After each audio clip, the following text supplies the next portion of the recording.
இந்த மாதத்தில் ஆண்டவர் உன்னை பார்த்து சொல்றாரு, பயப்படாதே, நீ பயப்படாதே.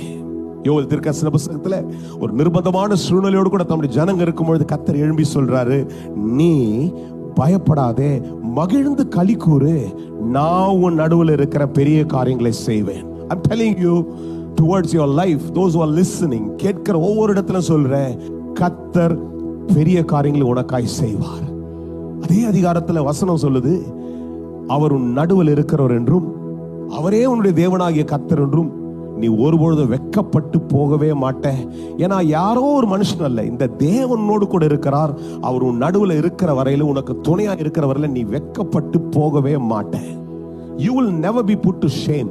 நீ எதை குறித்து வெட்கப்பட மாட்ட. You will be prosperous. In spite of that, உனக்கு ஆசீர்வாதங்கள் நிரம்பி வழிந்தோடும். கர்த்தர் உன்னை நிரம்ப செய்வார். பலனை பார்ப்பாய், ஆசீர்வாதங்களை பார்ப்பேன்.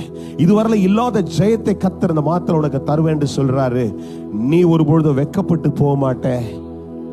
சந்தோஷமா களி கூறு, கர்த்தர் உன் பட்சத்தில் இருக்கிறார்.